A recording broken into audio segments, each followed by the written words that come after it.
Okay. Have to. Hey everyone. Sorry. Yeah, I was going to say. Sorry. Throw it over to Renee then. All good. All good.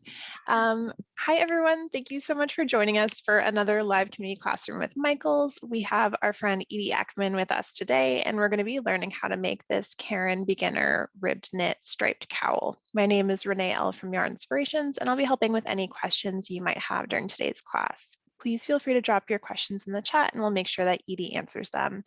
While we're getting ready to kick things off, let us know where you're watching from. Now I'll pass it over to you, Edie.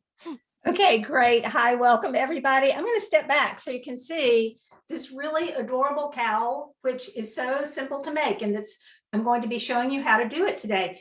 If you haven't done it yet, please download that the pattern for it and take a look at that adorable picture. I love the model wearing this cowl, kind of with the grin and the side eye. And I just like, she looks like somebody I'd like to know. I just love that photo. So I love the project. I love the picture of the model. I love everything about it. So this is a beginner project. And so I'm going to really take you through some beginner steps, starting with talking about needles and gauge and swatching and the cast on, and then getting you set up and changing colors. So I'm going to kind of cover all of that. I'm not teaching you to knit, but I'll teach you, if you know how to knit and purl, I'll teach you how to do all the rest of the things. Feel free to ask questions in the chat, and every now and then I'll pause and we'll check in and see if there are any questions. So let me switch cameras here for a moment. And we're going to talk about the yarn first. I'm using two colors of the Caron Ogo, Big Donut Ogo. So the colors I have are Boston Cream, which is the color called for in the pattern. And then I have a different skein, whatever you call it, of Ogo here, which is the Blue Moon color. So it's not quite the same colorway as what you'll see in the pattern, but these are the two that I'm using because they'll show up really well, I hope, in the camera view.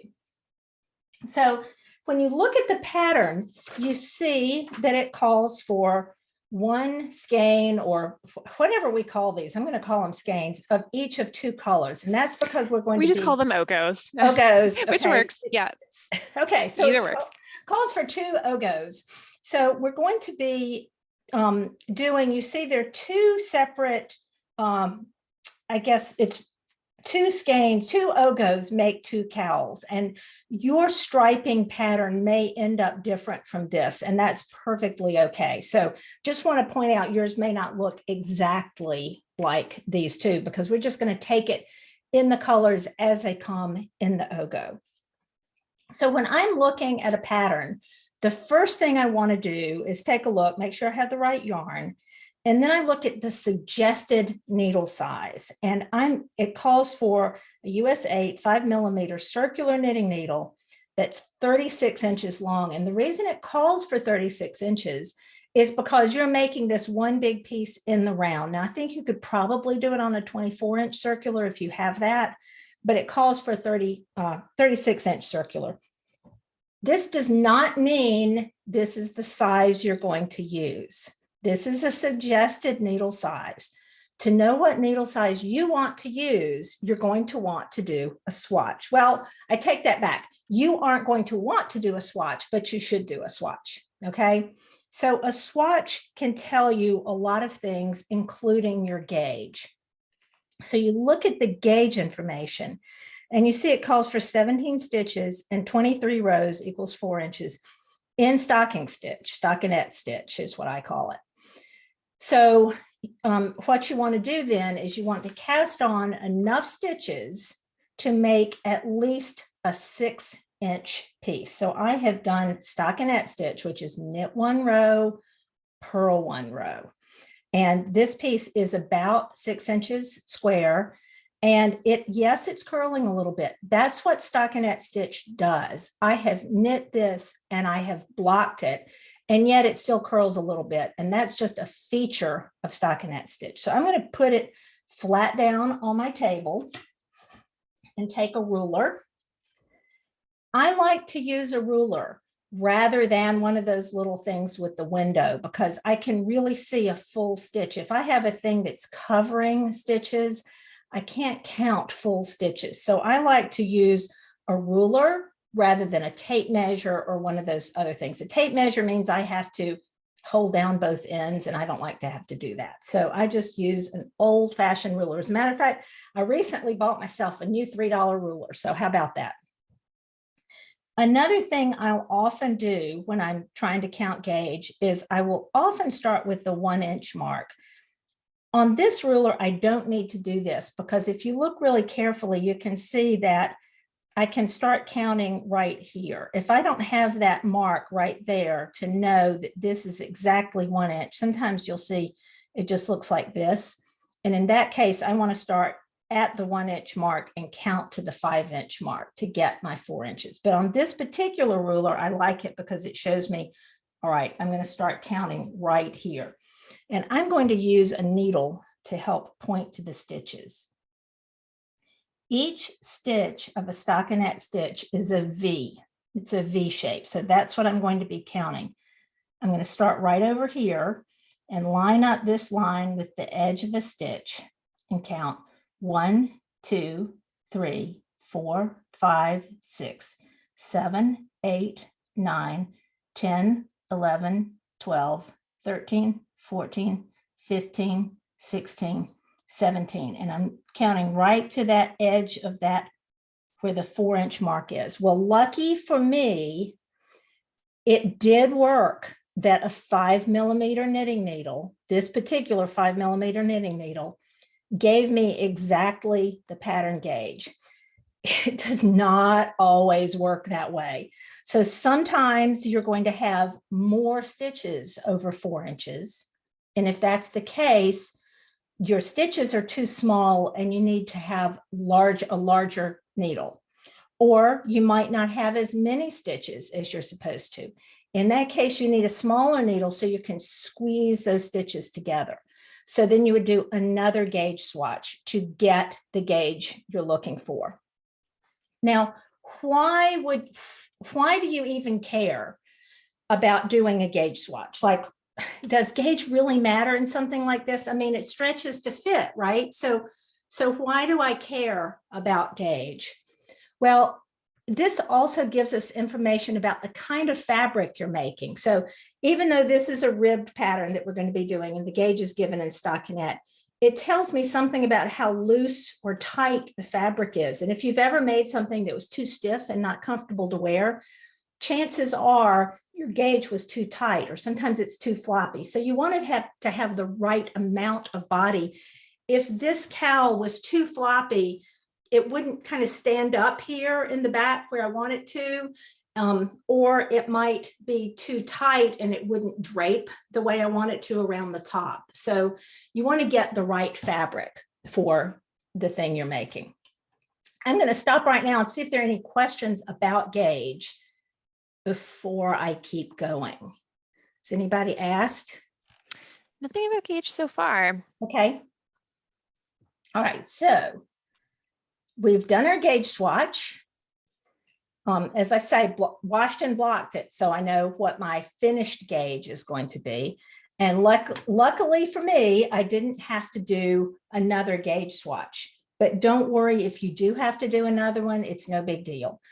The other thing I want to say is you want to make sure you're using the exact same needle that you're going to use for your project, because this is a 5mm needle, but I have another 5mm needle and another 5mm needle and another 5mm needle. And the difference in the way the material can, like if it's metal, a different kind of finish on the metal or whatever, all that can affect your gauge. So if possible, you want to use the exact same needle. So I know that I did this swatch with this needle, then I make my thing with this needle, it'll be fine. It should be fine. Okay, so I'm going to put the swatch away. I'll use that for something else. I'm going to be using just a 16-inch circular needle because you don't want to sit here and watch me knit around on the entire number of stitches that this calls for, because that would be, we'd be here all day. So let's talk about casting on. I like to do a long tail cast on, which I'll show you here. So I'm going to start with the gray because I think that shows up pretty well. And when you do a long tail cast on, you want to make sure that you're casting on, you probably want to leave a tail that's at least 3 times as long as the piece you're casting on. I usually just take a guess at it. So I'm just going to leave a really long tail here and start here in the middle. I'll do a slip knot. However you like to do a slip knot is fine, and put that on the needle. I actually have a video about how to do long tail cast on, and I can show you how to do long tail cast on without a slip knot. So you can either continue to watch this, you can always go back and watch the recording again. So if I go too fast for you, don't worry, you can always come back and watch this video recording again. All right, so here I am. I have my tail here on the bottom and my working yarn is on the top. I'm going to take my 2 index and thumb and put them right between those 2 and spread it out. So now I'm going to grab both ends down here with my other fingers. So I've created a V and my needle is in the middle. If you're left-handed, you're going to do the mirror opposite of this. I'm holding on to this slip knot right here, the slip stitch. So I'm going to come down with my needle tip to create a loop on my thumb. I'm going to put the needle tip up through that loop around the top of the strand on my index finger, then back through the loop, and then drop the loop from my thumb. Now I can put my thumb back underneath here, pull on that strand a little bit to tighten up the stitch. Don't want it too tight, don't want it too loose, just want it nice where it can move. Let's do that again. I've set up again in that neutral position. Come down, up through the loop, over the top of the other strand, back down through the loop, then drop the loop from my thumb. And I don't have to drop all the yarn. I can just put the thumb right back in there and tighten it and do it over and over again.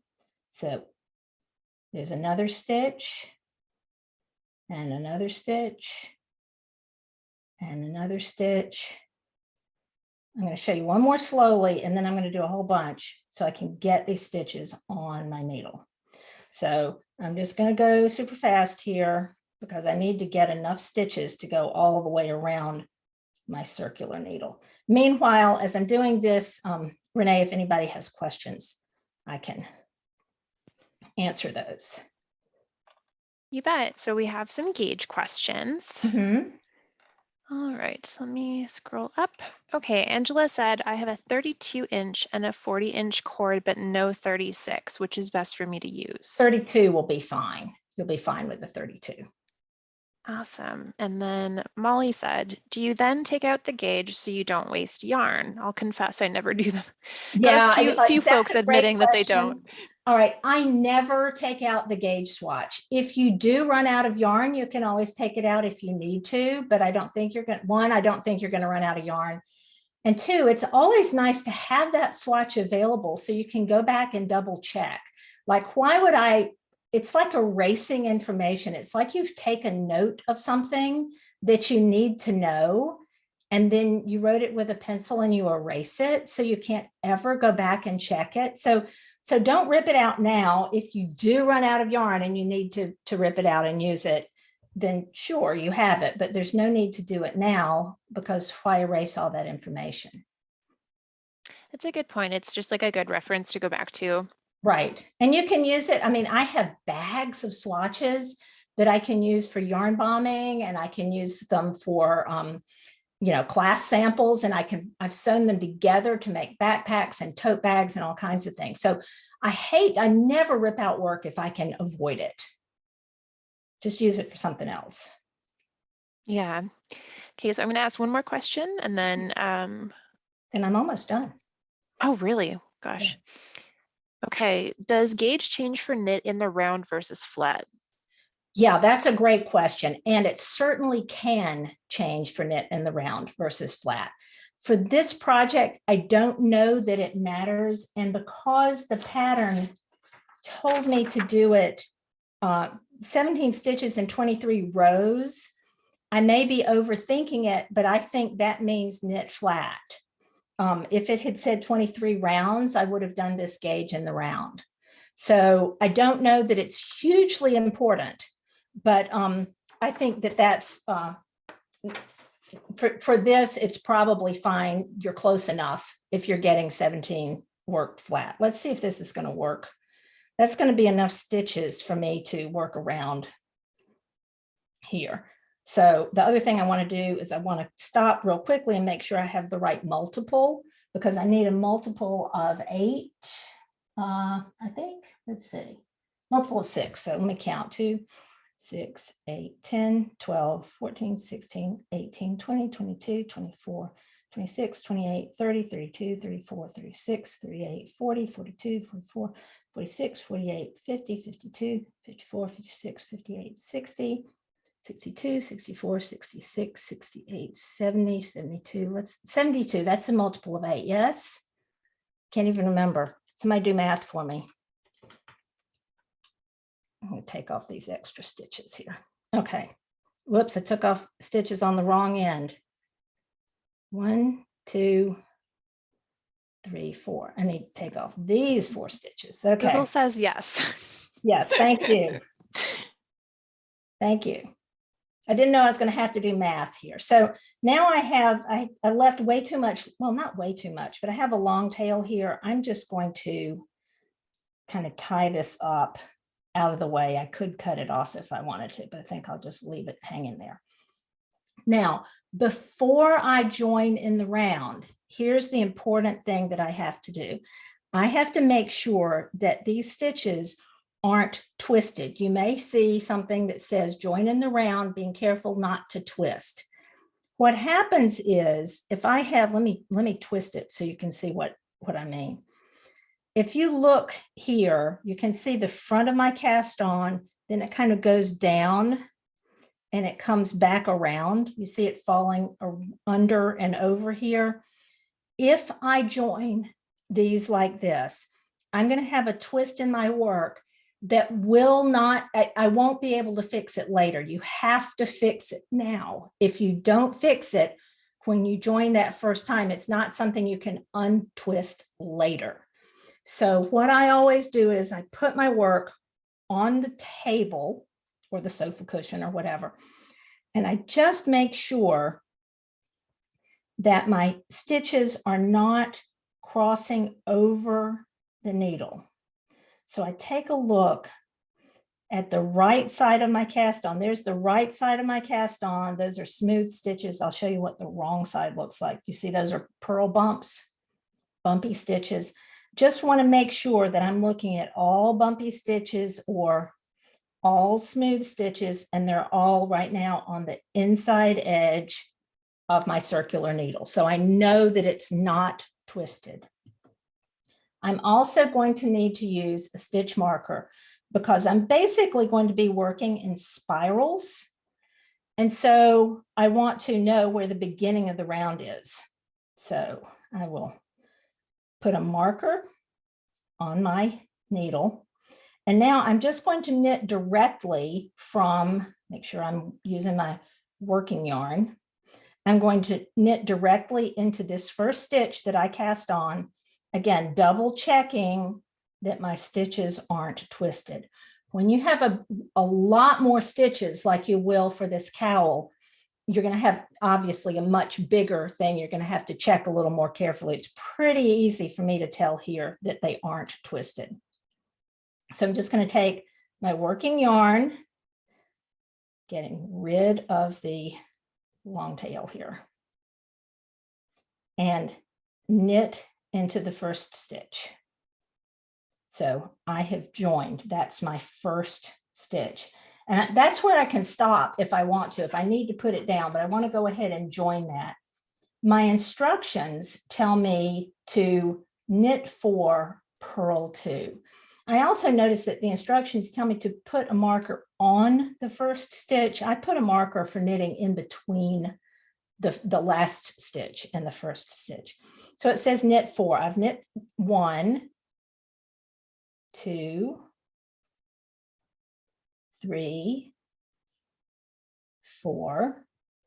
then purl 2. So I'm going to bring the yarn between the needles, purl 1, purl 2, and then repeat from asterisk. So I'm just going to keep doing that. Move the yarn back to knit 4, 1, 2, 3, 4, then purl 2. So my yarn has to come forward between the needles. I'm not knitting anything. I'm just moving it forward between the needles. Purl 2. And then move the yarn back. Now that's me doing English style knitting, holding the yarn in my right hand.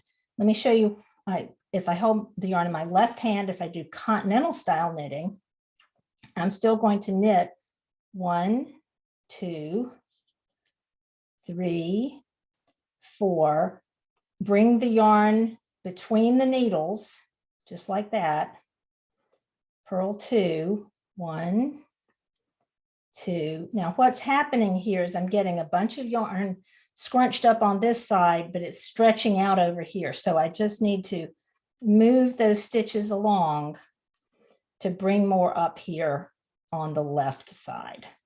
So you start getting a bunch here, you just need to slide those along the cable.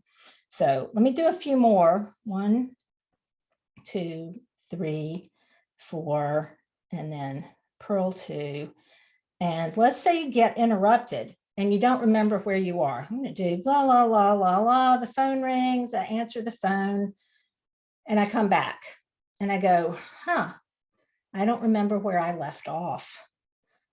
How on earth am I going to tell where I left off? Well, we already know the pattern is knit 4, purl 2, right? I mean, that's easy enough. It's the same thing throughout. So I just need to know what I've been doing. And I need to recognize purl stitches and knit stitches. Purl stitches are bumpy. They have this horizontal bar. You see these 2 purl stitches right here? Those are purl stitches, whereas the knit stitches are more like V's. Now it's kind of hard to see because this is the first round, but those are the smooth stitches. So I can see I had 2 purls, then I had 4 knits, then I had 2 purls, and then I had 2 knits. So now I know what I need to do is 2 more knits and then 2 purls. So now I'm back on track. The sooner you can get used to reading your work and seeing what you're doing rather than being a slave to the pattern, the better knitter you're going to be. So even if you're a brand new knitter, if you can just concentrate on recognizing your knits and purls, that's going to go a long way towards making your knitting go more smoothly and be a lot easier to do. So I'm going to keep working around on this row, and Renee, you can let me know if anybody has questions while I finish the finish the round. Sure thing. I thought this one was really interesting. The question is, I've read that long tail cast on is considered a knit row versus other cast on methods, but don't know why, question mark. Okay, that's a great question. And I'm going to show you, can I hold that thought for, I'm going to explain a little bit about it now. And then after I finish this, we'll talk a little bit more about that because that's a really great question. Perfect. We'll put that in the parking lot.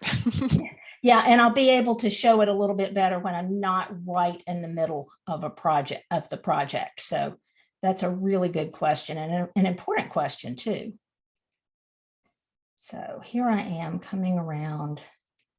Hopefully I cast on the right number. And the way I'll know whether I cast on the right number is when I get to the end, I will know if my pattern works out. And sometimes when I'm talking and not paying attention, I find out my pattern didn't work out and I have to go back and fix it. So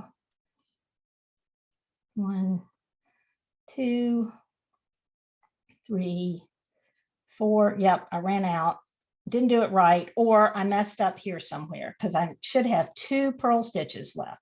So let's see. I'm going to go ahead and leave that one unworked here for a minute. And let's see if we can tell either where I messed up, maybe I didn't cast on the right number, or maybe I made a mistake throughout my row. So let's figure out what's going on. There's 4 and 2, 4 and 2, 4 and 2, 4 and 2, 4 and 2, 4 and 2, 4 and 2, 4 and 2. Ah, you see what happened here? Do you see I have 5 stitches, 5 knit stitches and 2 purl stitches, 1, 2, 3, 4, 5. So I made a mistake here. That's not that far back. I think I'll go back and fix that. So I'm going to unknit. I do not have to rip everything out because I only have to go back a little way. And to unknit or tink, T-I-N-K, which is knit backwards, I'm just going to put the left needle into the stitch here and unknit. So I'm just putting the needle into the stitch below the stitch on the right needle and pulling that out. So I don't have to stop and rip out and redo my whole cast on. I just have to go back to the point where I made a mistake. And sometimes I go back too far if I do this. I want to check and see where that mistake was. 2, 3, 4, 5. A few more stitches to go back.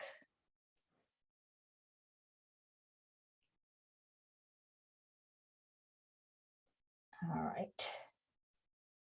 So here's where here's where understanding your knits and the purls makes a difference. I had 1, 2, 3, 4, 5.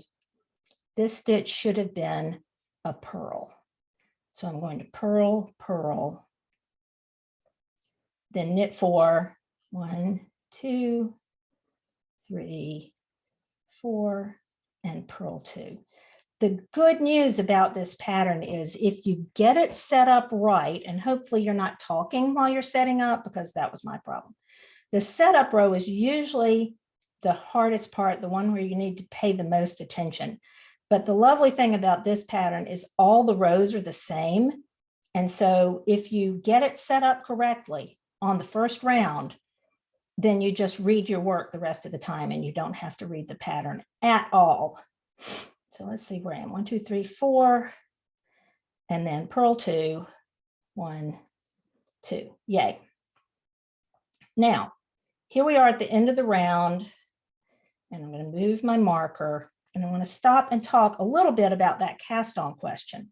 So yes, the cast on, a long tail cast on, is often considered a row or a round, and that's because it's pretty substantial. And I'll show you in a minute what I'm talking about when you're doing that cast on. You're kind of knitting on a row. So I'm going to say that the cast on counts as a round, and then my first round is a round, because the other thing we need to look at here is in the pattern, it tells me to work 2 rounds with color A and 2 rounds with color B. Now, it's not color A, it's Ogo A and Ogo B. So if I was working with Ogo A, which in this case is my Boston cream color, now I've done 2 rounds. I'm going to say that cast on round was a round and round 1 was a round. Okay. So now I'm going to change color, and this is my color B. So to start a new color, I'm just going to leave a nice long tail, like a 6 or 8 inch tail, because I want to be able to weave this end in later. And I'm just going to knit, put my needle in, wrap the yarn around, and pull it through. I'll deal with the end later. So now I just have that knit 4, purl 2. 1, 2, 3, 4. Bring the yarn forward, purl 2. I'm going to do that with my left hand. Knit 4, 1, 2, 3, 4, purl 2. And the reason I say this round is easier is you've already established your pattern. So this time, if I'm working around, la, la, la, la, la, and I get a text and I really want to know what it says, and I put my work down and I pick it up again, I can read the stitch that's under the stitch I'm about to work, and I can see that that's a purl. That tells me I need to purl, and I can see the next stitch is a knit, so I can knit. So now I am no longer reading my pattern, I'm reading my knitting. And as many, if you've heard me say this before in other classes, reading your work or reading the fabric that you're creating is really the thing that takes you to the next level. So expert knitters can read their knitting. They can see where the errors are. It's not that we don't make errors, it's that we can see what the error is. And because we understand it, we can either rip out or rip back to or correct it some way without just having to give up and rip out the whole thing, because I am not a fan of taking the stitches off your needle and ripping out. I would much rather go back and see if I can fix something, even many rows or rounds below.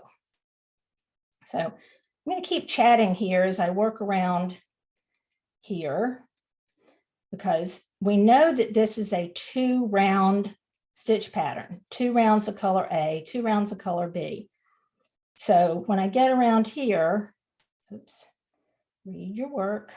When I get around to the end of the round, let's say I end at the end of the round, or not right at the end of the round, but it's the end of the day. I'm getting tired. I've decided it's time to stop knitting for the night. And I end right here. So I go to bed, don't have a full day the next day with whatever I've got going on. I come down, I sit down at 10 o'clock at night, and it's time for me to start knitting again. Where did I leave off? Well, let's see. I clearly need to knit a stitch and knit a stitch and then purl 2. And what do I do here at the beginning of the round? Do I need to change color yet?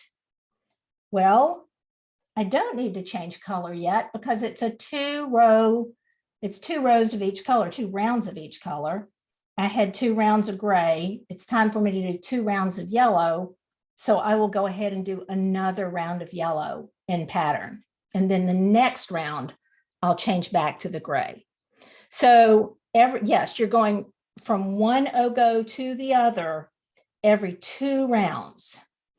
And if you need to keep track of that by writing down what round you're on, sure, you can do that. But to me, that's way more trouble and actually way more prone to error than actually just reading your work and saying, yep, I need to do 2 more rounds or 1 more round of this color before I switch. Now, having said that, there may be times, depending on the ogo that you're using, that your colors get really close to each other. It's not going to happen with these 2 colorways, because I've got the yellow, the white, and some blues, or the yellow, the gold, the yellow, and some blues. But it may be at some point, like I may not want the light yellow and the white showing up next to each other. These are from different ogos. I can always stop with an ogo and separate out the colors so that I can choose where the colors go. I don't have to do it the way the pattern shows it or the way, excuse me, they just happen to come out, because I can separate out these colors. You can just reach, I don't want to do it right now, but you can reach down in here and just pull out that color and go on to the next color, or you can separate them into separate balls so you can do your own colorway design if you want. And especially on this pattern, I might not want these 2 really light colors striping next to each other, but you can kind of get an idea of what it looks like when you look at the pattern. And this is just the way that it ended up striping. Here are 2 very light colors next to each other. You might like this darker one, you know, whatever. It's going to look different depending on the colorways that you choose. Okay. So let me move this. So basically, this pattern is nothing but knit 4, purl 2, changing colors every 2 rounds until the piece measures, what does it say? 18 inches. Now it's going to be long and skinny. I'm going to switch cameras so that you can see what this looks like when I take it off. Let me take it off first and then switch cameras. How about that? So this piece is just a tube. It's just a straight tube, right?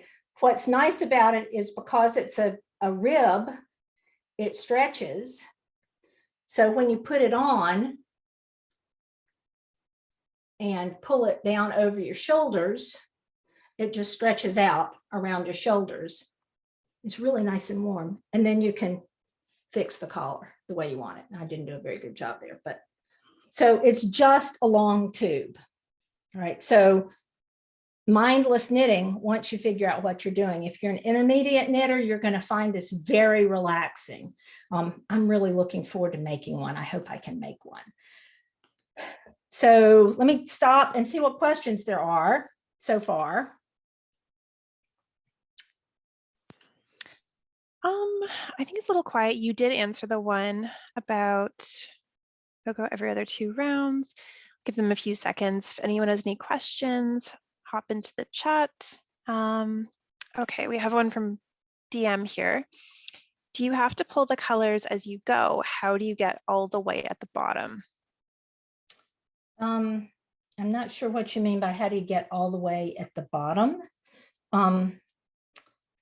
I'm just doing it as they show up. I started with the gray and the yellow. I could have started at the other end. I have another sample here where I started with yellow and white. Yeah, I think it's that one. So I think you would just plan out your rows, right? I want to do white first, right? Or last. It's whatever you want to do last, because I mean, I can wear this the other way, right? So you could end up, if I had these two, it's hard to get them all on the screen together, but like if I can see that I'm probably going to end up with white and navy, gray and blue, another gray, and you know, I might not want to do these next to each other, or I might decide they look fine. Or I could decide I wanted to do gray and blue, and then you're going to end up with some gray and some other gray and blue and some what, like they're not the same amount of colors in each one. So there is going to be a transition, which you can see in the photos of the piece. So you're going to be doing, you can decide if you want to start here or here. But remember, this is completely upside down reversible. So you can wear it, it's just a tube. So if you're saying, well, I have blue and white at the bottom, but I want blue and white at the top, well, you just wear it the other way around, right? But if you don't ever want the blue and white to be next to each other, then you start with blue and gray. Does that make sense? Yeah, that's a very easy fix. Yeah, okay. Turn it upside down. Yeah, you just wear it the other way around. So if you look at the picture of the model, she could be wearing it like the one on the right. She could be wearing it with the green down around her shoulders and the lighter color up by her neck here. This is 2 different cowls, but she could be wearing, and it's done with the same 2 colors because of the way the mint julep, you see it has this dark green on it, but that dark green never showed up on this version of it. So you just have to, and I'm looking at which one I'm wearing here. I'm wearing the one on the left, the one where she's doing the side eye that I think is so cute. Anyway, that's how that works. But of course you can change it any way you want, because you can separate out those colors. And if you want it multi-striped, if you didn't want it to look like that, you can choose your own striping pattern. Okay.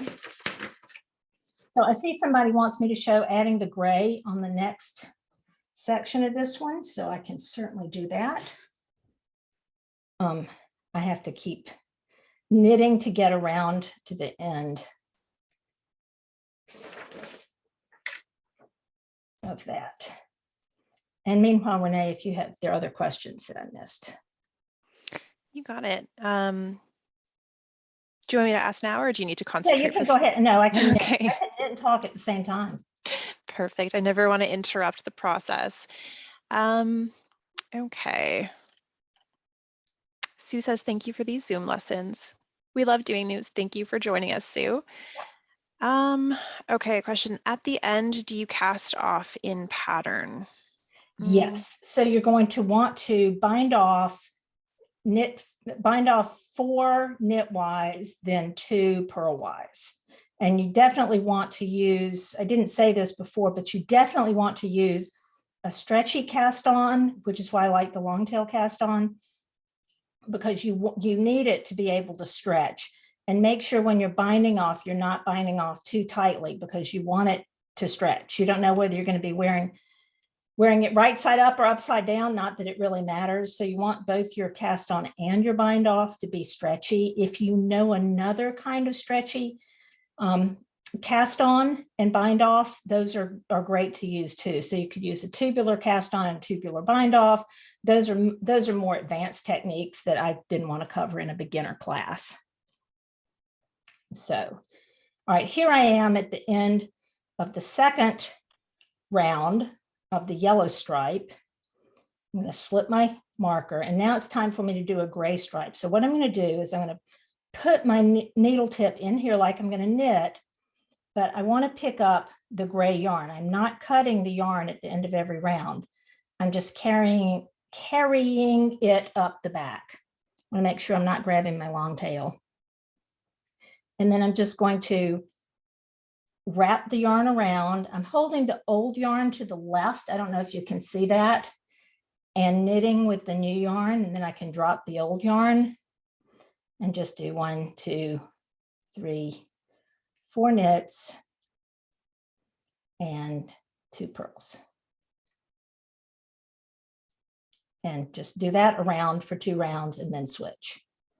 So I'm just, when I pick up the new color, I'm holding the old color to the left and picking up the new color from underneath, and that will help prevent holes. All right, I see show bind off in pattern. Let me just go ahead and do that right here. So I'd probably do it with the same color. So after I've done my 2 rounds, let me go back to the yellow so you can see what that's going to look like. All right, so I'm going to finish with my 2 rounds, but then I'm going to bind off in the same color. So to bind off in pattern, I don't really need that because I'm about to bind off. I'm going to knit 2, 1, 2, then bind off by lifting that first stitch over the second stitch. Then the next stitch I can see is a knit stitch. I'm going to knit that one, lift that stitch over this stitch. The next stitch is a knit stitch. I'm going to knit it, lift the other stitch over it. Now the next stitch is a purl stitch. I need to bring my yarn forward between the needles, purl that stitch, and then lift that stitch over. Same thing, the next stitch is a purl stitch. I'm going to purl it, lift the stitch over. Now the next stitch is a knit stitch. I'm going to bring the yarn to the back, knit it, and lift the stitch over. So you're just doing the stitches as they appear. So you're knitting the knits and purling the purls is what that's called. That's why it's so much easier if you can recognize your knit stitches and your purl stitches. I'm going to get rid of this extra long tail because that's really bothering me. So you just want to bind off loosely enough that it's going to stretch. Some people like to use a larger needle to bind off. I don't usually do that, but if you wanted to go up a needle size to knit that stitch and then bind off, you can also just knit very loosely. You don't want that bind off to get too tight. And as I say, there are other kinds of bind offs, but that is binding off in pattern. You do the next stitch as it appears, a knit or a purl, and then you lift the old stitch overwards. Overwards, is that a word? Overwards? I don't know, we can have It is now. Why can't we have overwords, right? Of course.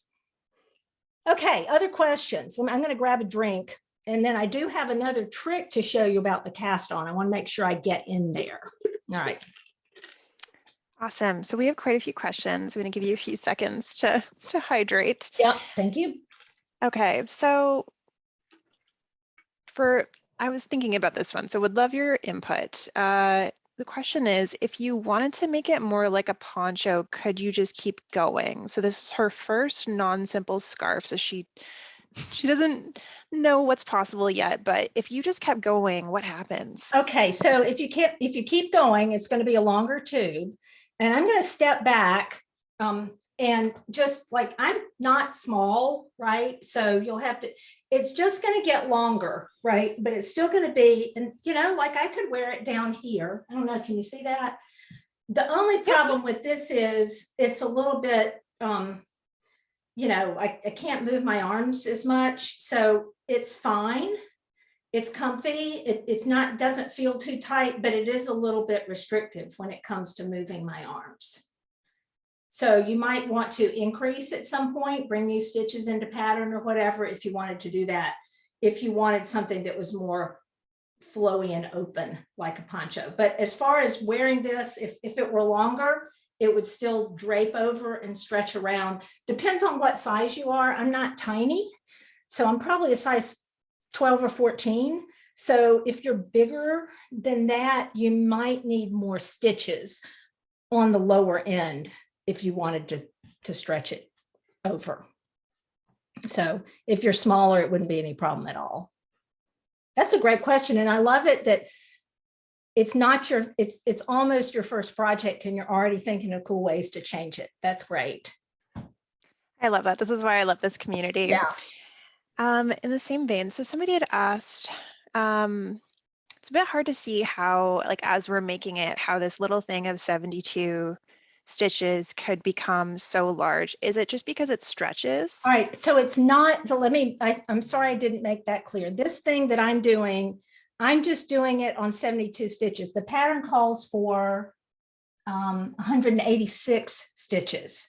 So yes, this is going to make a hat or something. If you had to watch me knit all the way around on 184 stitches, we'd be here all day, right? So I'm just doing this as a sample to show you, but when you make it, you're going to cast on 186 stitches and do this exact same thing. You're just going to be doing it on a much bigger needle.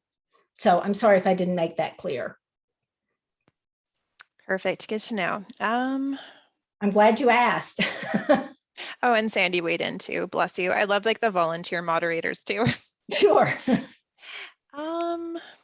Okay. Can you show a bind off in pattern? I did show that. Yeah, we went. So there will be a video after 24 hours of recording of this class to Gigi. So you can take a look and see it there. Okay. There's some questions about why the two cowls look different. I think it's just styled differently for the photo. Yeah. Okay, do you want to move on to some of the tips that you were thinking of showing if we have time? And I'll try and screen through some of these questions. Okay, I want to show you it's a little more advanced, but it's something I like to do when I'm working in the round. So let me switch. I had to rip out not completely rip out, but I had to take things off the needle so I can show you again. But here's an example of what I had done before. And you notice when you start with the cast on, there's a little bit of a jog at the end of the row and the beginning of the row. You see how it's not quite even there? And that's just something that happens, but there's a way that you can do the cast on that helps bring those together a little bit better. So that's what I want to show you. And unfortunately, I have to cut my yarn and cast on all over again to show you that. I didn't want to show it in the beginning because I didn't want to confuse people who had never done that cast on before. So I'm going to quickly cast on, I don't know, some number of stitches. So the deal with this is, well, for long tail cast on or any kind of cast on you're doing when you're working in the round. There's more than one way to solve this problem, but the way I like to do it is to cast on one extra stitch. So let's say if I wanted 72 stitches, I'm going to cast on 73 stitches. Right now, I'm not really even counting how many stitches I'm casting on. I just want to get enough to reach around this circular needle without stretching too much. So we could like sing the Jeopardy theme song or something while I'm casting on. I always wish I had some little, you don't want to hear me sing, but I wish I had some little time thing. We're going to have to find a moderator who can sing next time. Yeah, exactly. There you go. Do your practice, or like little waiting music, like Muzak music. Elevator music, yeah. Elevator music while you watch me cast on. Almost there. Okay. So here is one trick for doing that. So I'm going to check, make sure, maybe not quite enough. Don't want to stretch too much. I want to check, make sure that I have my cast on, that I'm not going to be twisting my cast on. A few more stitches. All right, so let's say that this is one more stitch than I want to have. So I've double checked, I'm checking that my cast on is not twisted over my needle, and I've cast on an extra stitch. I'm going to take my working yarn, which is this yarn in the back, and hold it in my hand and be all ready to go. But I'm going to slip the last stitch I cast on onto my left needle. So I'm going to slip that cast on stitch there. So now I have moved that cast on stitch to the left needle. I'm going to put my marker right here on the right needle. Now I'm going to knit the first two stitches together. So that's my extra stitch that I cast on. There's the first stitch that I cast on. I'm going to knit those two stitches together. So now I have the number of stitches that I want to have for my pattern. I'm going to continue in pattern just as I did before. But what this does is it brings these two up a little closer to each other. So there's less of a jog there when you, and it doesn't show as much at the bottom of your piece, which is really what you want on something like this, because you might end up, when you're wearing this, if you're not paying attention, you might end up with the, like the beginning of the round, like right here. Like you wouldn't want it to be right here. You'd want it to be as invisible as possible, because you want to be able to just throw this on any old way and not know, not care about where the beginning of the round is. The one I got actually has a marker. I'm going to show you. This one has a pin here, because you can see here is the jog at the beginning or end of the round. I don't know which way they made this. This looks like it might be the bound. Yeah, this is the bound off edge. There's a way to keep this from looking like that too, but obviously you wouldn't want that front and center, right? A little divot right there. So you probably want to do something there to make that look a little smoother, or always just make sure you wear that in the back, right? So there you go. All right, other questions. So that was my extra bonus tip, and that was all the material I had for you, but are there any other questions? Yes, we have quite a few, so we'll get through as many as we can. Okay. Forgive me if we've already gone over this, but does the cast on count as a row, or was that just for demonstration? Okay, and I did say I was going to talk about that, so thank you. So when you do a long tail cast on, you're kind of knitting on at the same time. I'm going to rip this out so I can show you what I mean. I often count a long tail cast on as a stitch, as a row, because it's so substantial. So and always there's the right side and a wrong side of a row. That's something else. If you look at my YouTube video, I talk about how to avoid bumps on the cast on the first row of your knitting. So you might want to look at my YouTube channel for that one, how to avoid bumps on the cast on edge. So watch what I'm doing when I am doing this. I am actually, this is the cast on, I am actually like knitting. It's like I'm going into a stitch. Pretend this is a stitch. I'm going in, I'm wrapping my yarn over the needle, and I'm coming back through that stitch, and I'm dropping the stitch off the needle. Pretend that my left thumb right now is a needle. Actually,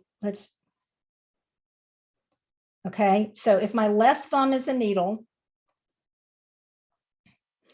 I'm going into that stitch, I'm wrapping the yarn around the needle, and I'm pulling it back through, and I'm dropping it off. Can you see how that's like I have knit a stitch?